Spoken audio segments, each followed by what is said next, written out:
Bien, saludos. Vamos a seguir con lo que es la lidocaína, ¿no?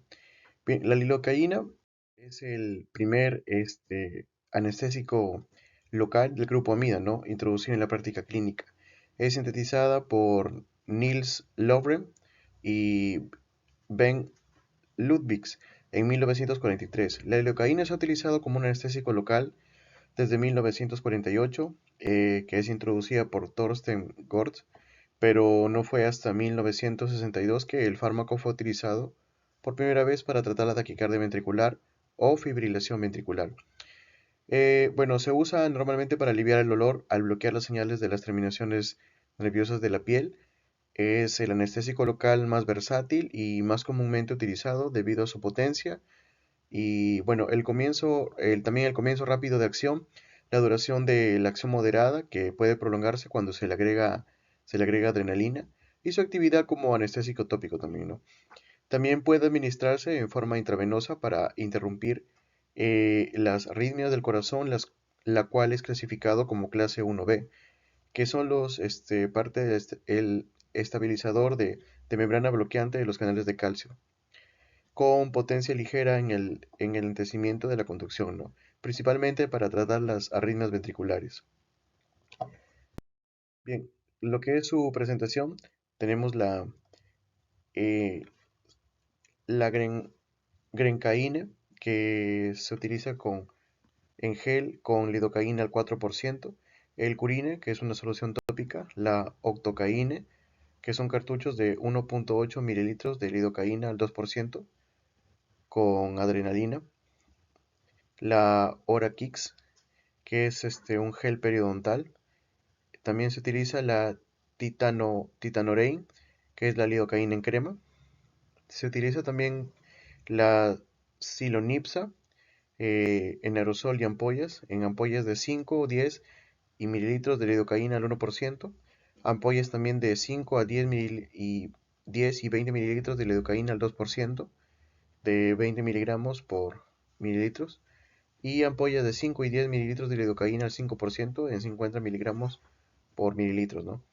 La silocaína también, que viene en gel y en pomada, que en un envase de 15 gramos de gel con 20 miligramos por gramos de lidocaína, y el silonor, que viene en aerosol y cartuchos, en envase de 50 mililitros con solución para aerosol de lidocaína al 10%, ¿no? Y también vienen en envase de 60 mililitros con solución para aerosol de lidocaína al 25%, con 250 miligramos por mililitros.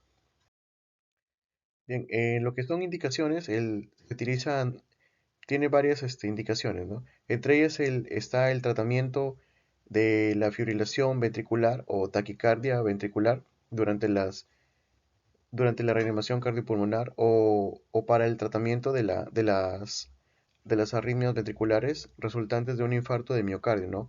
La manipulación cardíaca, cirugía y la toxicidad por un digital. Eh, Bueno, la administración intravenosa, la dosis en adulto es inicial de 1 a 1.5 miligramos por kilogramos, es decir, de 50 a 100 miligramos, en bolo intravenoso administrado a una velocidad de 25 a 50 miligramos por minuto. En niños de 1 miligramo por kilogramo intravenoso en bolo administrado a una velocidad de 25 a 50 miligramos por minuto. En la administración intramuscular, en adultos de 200 a 300 miligramos intramuscular en el músculo deltoides. Bueno, se puede administrar también una segunda inyección de 60 a 90 minutos después de la primera, ¿no? Y en niños la dosis pues no ha sido establecida. La administración intraósea en niños de 1 miligramo por kilogramo de lidocaína dada a una velocidad de 25 a 50 miligramos por minuto, y se debe repetir la dosis hasta 2 veces después de 10 a 15 minutos, si es necesario, ¿no? Y la dosis de carga no debe exceder de los 3 miligramos por kilogramo. La administración endotraqueal en adultos, la Asociación Americana del Corazón recomienda una dosis pues, de lidocaína endotraqueal de 2 a 2.5 veces la dosis intravenosa recomendada, ¿no? Es decir, de 2 a 3.75 miligramos por kilogramo. Y en niños, pues la dosis no ha sido establecida. Y la dosis de mantenimiento en adultos una infusión intravenosa a una velocidad constante de 1.4 miligramos por minuto, de 20 a 50 miligramos por kilogramo por minuto, ¿no? Y en niños la Asociación Americana del Corazón recomienda pues una velocidad de infusión de 20 a 50 miligramos por kilogramos por minuto. Bien, también se puede utilizar como anestesia tópica de la piel y las membranas mucosas, entre ellas la oral o nasal o estomatitis, ¿no? La administración tópica puede ser en ungüento, en solución tópica o gel. En adultos y niños se debe aplicar una solución o pomada de 2 a 5% o 15 mililitros de lidocaína viscosa al 2%, ¿no? A las membranas orales o de la mucosa cada 3 a 4 horas. Y bueno, también tenemos como anestesia para la intubación laringoscópica o broncoscópica y endotraqueal. En adultos, la faringe debe ser rociada de 1.5 mililitros de lidocaína al 4%, de 40 a 200 miligramos o de 0.6 a 3 miligramos por kilogramo, ¿no? Bien, también está indicada para lo que es la prevención del dolor dental y para la anestesia tópica de las mucosas. Bueno, la administración transmucosa en adultos se debe aplicar el parche sobre la zona de la encía o la mucosa durante unos 15 minutos antes de la inyección palatina, ¿no? Y bueno, a continuación se debe retirar el parche. eh, no debe inyectarse a través del parche, ¿no? Antes del raspado y alisado radicular se aplican parches de la parte bucal y lingual de los molares. Y bueno, después a las zonas de los premolares en el cuadrante que se está trabajando, ¿no? Antes de iniciar cualquier procedimiento se debe esperar de 5 a 10 minutos y se debe eliminar el sistema después de 15 minutos de su aplicación, ¿no? La anestesia local, bueno, va a continuar durante unos 30 a 40 minutos después de la eliminación del sistema, ¿no? Bien, también se puede utilizar como tratamiento del dolor neuropático asociado con la neuralgia postherpética, ¿no? La administración intravenosa en adultos se ha sugerido pues una dosis intravenosa de 5 miligramos por kilogramo por día. La administración tópica transdérmica en adultos se debe aplicar hasta 3 parches sobre la piel intacta para cubrir la zona más dolorosa hasta un máximo de 12 horas en un periodo de 24 horas, ¿no? Los parches pueden ser cortados en tamaños más pequeños con unas tijeras antes de la remoción del revestimiento de liberación, ¿no? También se utiliza en anestesia uretral con una administración tópica. En adultos, se debe instilar de 15 mililitros en hombres o de 3 a 5 mililitros en mujeres, ¿no? De más o menos 2% de lidocaína en gel o solución dentro de la uretra. También está indicado en la anestesia transtraqueal eh, con una administración tópica, ¿no? En adultos se inyectan de 2 a 3 mililitros de solución estéril de lidocaína al 4% transtraquealmente durante la inspiración, ¿no? Debe usarse una aguja lo suficientemente grande como para que la inspiración, parte de la dosis, llegara a los bronquios y, y la tos resultante favorecerá la distribución, ¿no? Del fármaco a lo largo de las cuerdas vocales y de la epiglotis, que, bueno, ocasionalmente puede ser necesario pulverizar la faringe mediante una pulverización orofaringea para lograr una analgesia completa, ¿no? Para la combinación de la inyección y el aerosol rara vez son necesarias dosis totales superiores a 5 mililitros de 200 miligramos o 3 miligramos por kilogramo, ¿no? También se puede utilizar para anestesia oftálmica. Bueno, la administración regional en adultos para inyección retrovulvar, la dosis es de 3.5 mililitros de 120 a 200 miligramos o 1.7 a 3 miligramos por kilogramo, ¿no? De lidocaína al 4%.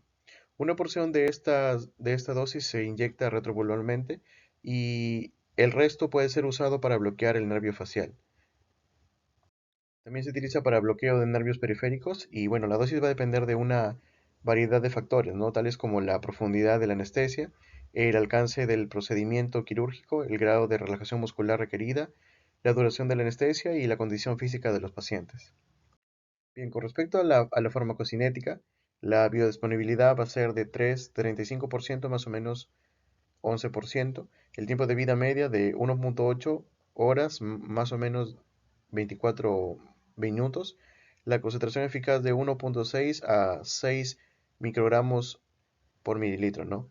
La absorción, bueno, se va a absorber en el tracto gastrointestinal vía intramuscular y, bueno, por la vía intramuscular es casi total, ¿no? La distribución vía endovenosa, rápida en tejidos con buena perfusión, distribuyéndose en el sistema musculoesquelético y grasa, ¿no? La unión a proteínas plasmáticas de 60 a 80%. El metabolismo va a ser hepático, un 90%, y sufre un extenso metabolismo de primer paso y tiene metabolitos activos, ¿no? Y bien, la excreción va a ser renal.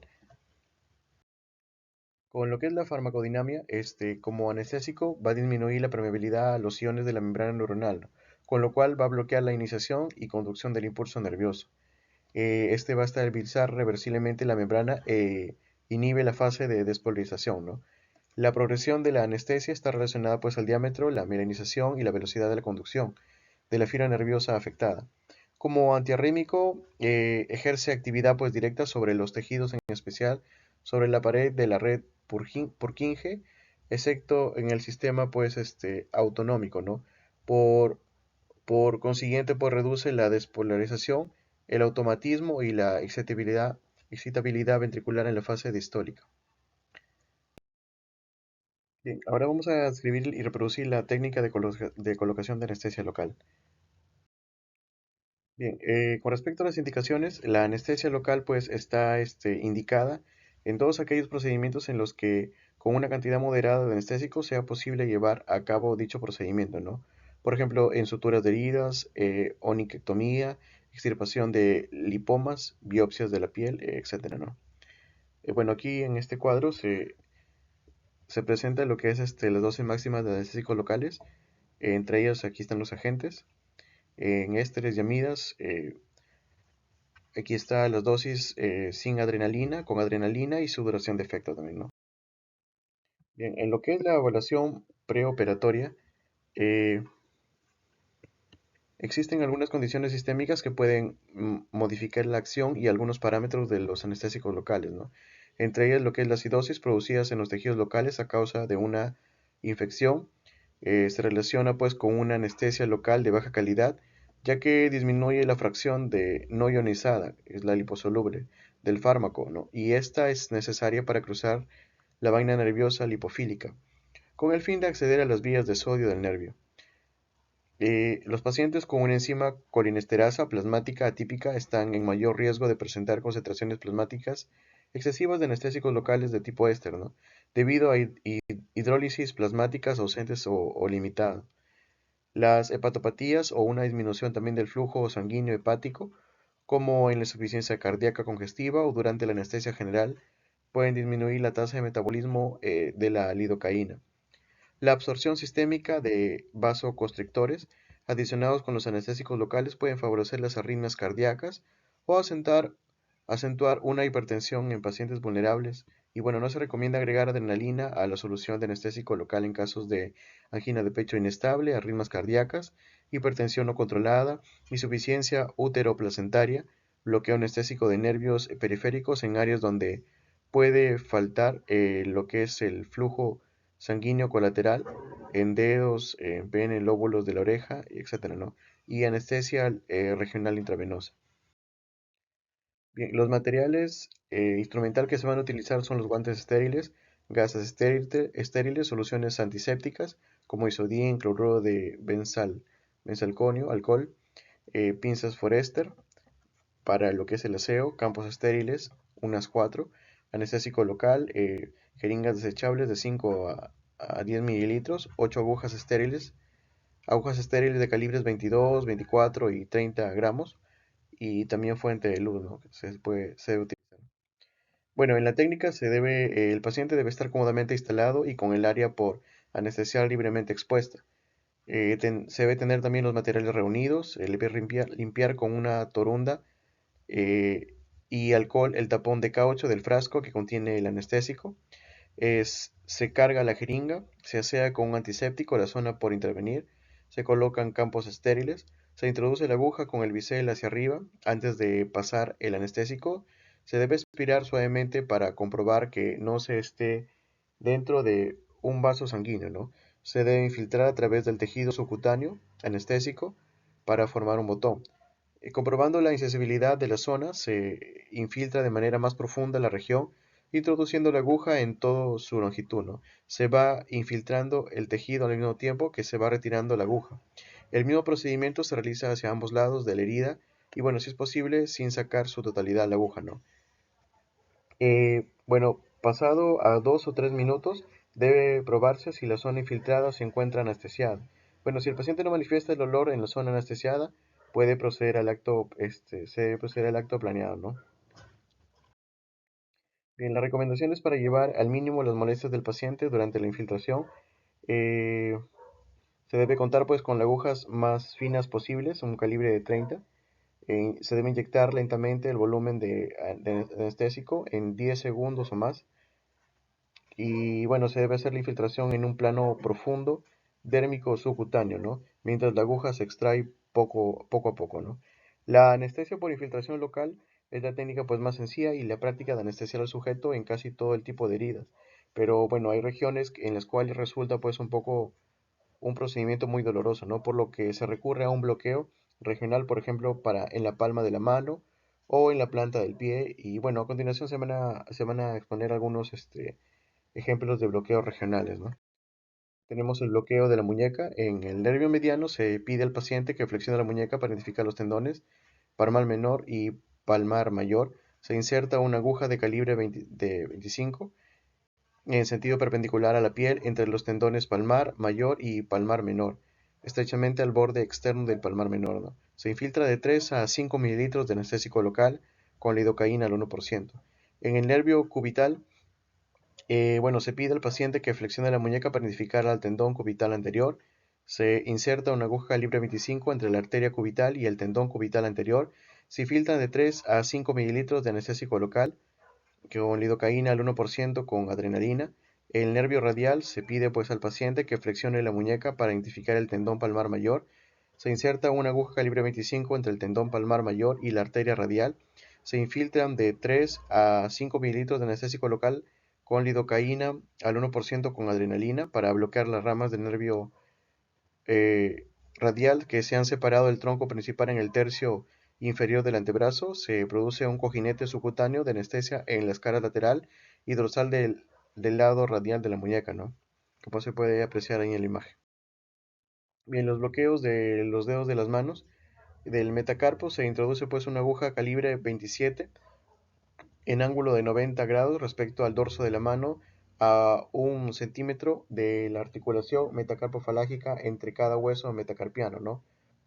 Se hace avanzar la aguja hasta que la punta alcance la superficie palmar lateral de la cabeza del metacarpiano o hasta percibir la resistencia de la aponeurosis palmar, ¿no? Luego de la aspiración, se inyectan lentamente 3 mililitros de lidocaína al 1%, para anestesiar un dedo y, bueno, se repite la maniobra para cada lado del mismo, ¿no? Bien, en los nervios digitales se introduce una aguja de calibre 27 a un lado del tendón extensor del dedo afectado proximal al espacio interdigital por su cara dorsal, ¿no? Aspirar e inyectar 1 mililitro de lidocaína al 1% sin adrenalina para anestesiar el nervio digital dorsal. Se hace avanzar la aguja hacia la región palmar del dedo para aspirar e inyectar 1 mililitro de lidocaína al 1% sin adrenalina. Se retrocede la aguja y antes de retirarla se dirige transversalmente sobre el tendón extensor y se inyecta 1 mililitro de anestésico, ¿no? Para anestesiar el nervio digital dorsal contralateral. Después de 5 minutos se va a reintroducir la aguja en el lado opuesto del dedo hacia la región palmar. Se aspira y se inyecta 1 mililitro de anestésico para bloquear el nervio digital palmar. Se retira la aguja lentamente. Bueno, con respecto al bloqueo del tobillo, el nervio tibial posterior, bueno, se pide al paciente que se coloque en decúbito supino y se introduce una aguja de calibre 22 en el ángulo recto, ¿no? Con la cara posterior de la tibia por delante del borde medial del tendón de Aquiles, hasta situar lateral a la arteria tibial posterior. Se va a aspirar y se inyecta 3 a 5 mililitros de lidocaína 1% con adrenalina, pues, conforme se retira la aguja de 1 centímetro.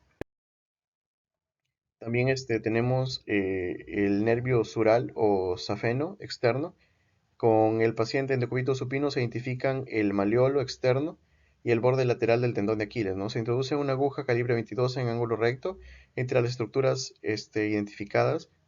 Se aspiran y se infiltran 5 mililitros de anestésico local con lidocaína al 1% con adrenalina, ¿no? Y el nervio, con respecto al nervio peroneo profundo, se pide al paciente que se coloque en decúbito dorsal y se extienda los dedos a manera de identificar los tendones extensores largos de los dedos. Se introduce una aguja de calibre 22 entre los tendones mencionados y se infiltran 5 mililitros de anestésico local.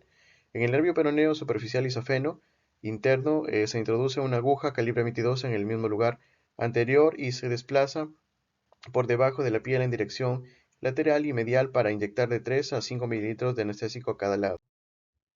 Bueno, el bloqueo de los dedos del pie se va a introducir una aguja calibre 27 sobre la cara dorsolateral de la base del dedo hasta palidecer la piel plantar, ¿no? Al retroceder la aguja se inyecta 1.5 mililitros de anestésico sin adrenalina antes de retirarla. Se desplaza la aguja hacia la cara dorsal del dedo y se inyecta 1.5 mililitros de anestésico al tiempo que se extrae la aguja, ¿no? Se reintroduce la aguja en la región dorsal contralateral del dedo hasta palidecer la piel y desde la región plantar y se inyecta 1.5 mililitros de anestésico al extraer la aguja, ¿no? Bien, esto es mi biografía, sería todo. Gracias.